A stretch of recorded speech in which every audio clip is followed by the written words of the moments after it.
Sukkur bureau chief ملت news سید ضیاء اور رحمان۔ پاکستان تحریک انصاف کے رہنما سندھ اسمبلی میں قائد حزب اختلاف حلیم عادل شیخ نے کہا ہے کہ سندھ کا پیسہ کشمیر الیکشن پر پی پی نے خرچ کیا۔ بلاول زرداری نے 5 کروڑ ایک امیدوار کو دیے۔ بلاول زرداری، ناصر شاہ اور دیگر وزراء نوٹوں کا بیگ بھر کر وزیر اعلیٰ کے جہاز میں لے کر جا رہے تھے۔ کشمیر سے فارغ ہونے کے بعد کل ان کا سیالکوٹ سے بھی صفایا ہو گیا۔ نون لیگ کا لاہور، الطاف حسین کا کراچی سے صفایا ہوا۔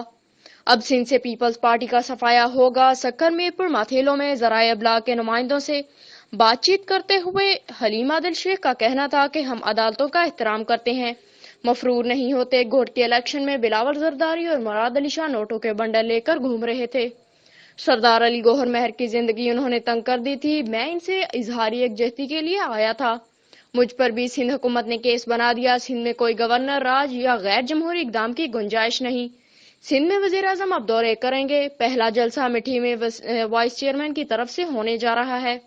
جلسے میں وزیر اعظم بھی شرکت کریں گے۔ حلیم عادل شیخ نے کہا کہ سندھ میں وفاقی حکومت کی رٹ اب نظر آئے گی۔ سیاسی مخالفین جیلوں میں ہیں اور عدالتوں کے چکر کاٹ رہے ہیں، جبکہ ڈاکو آزاد ہیں۔ ڈاکو اپنی ویڈیوز پر ایس ایس پیز اور پولیس کو دھمکیاں دے رہے ہیں۔ ڈاکو کہتے ہیں ہم سی پیک کے اوپر آ کر فائرنگ کریں گے، کوئی انہیں روک نہیں سکتا۔ ہمارے ورکروں کے اوپر بھی دہشت گردی ایکٹ کے تحت مقدمات بنائے گئے ہیں۔ حلیم عادل شیخ نے کہا کہ سندھ کی کتابوں کے پیسہ کتوں، روڈوں کا پیسہ کشمیر کے الیکشن میں لگایا گیا۔ سندھ میں پی پی کا آخری دور ہے۔ پی ٹی آئی بھرپور طریقے سے سندھ میں داخل ہو رہی ہے، الیکشن میں واضح کامیابی حاصل کرے گی۔ انہوں نے کہا کہ 2019 میٹرک کی طلبہ کو 4 اساتذہ نے ہراسمنٹ کی۔ 2 سال سے بچی انصاف کے لیے دربدر ہے۔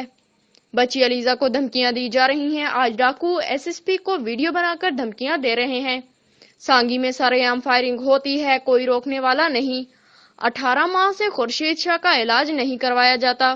سندھ حکومت اگر خورشید شاہ کا علاج نہیں کرا سکتی تو واضح ہے کہ سندھ میں صحت کا نظام ناکام ہے۔ سندھ کے وزراء کو شرم کرنی چاہیے۔ بچی کو انصاف نہیں ملا۔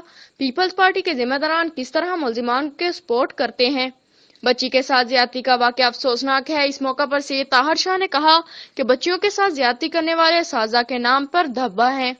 سرکاری اسکولز میں ایسے واقعات تعلیم کی تباہی کا منہ بولتا ثبوت ہیں۔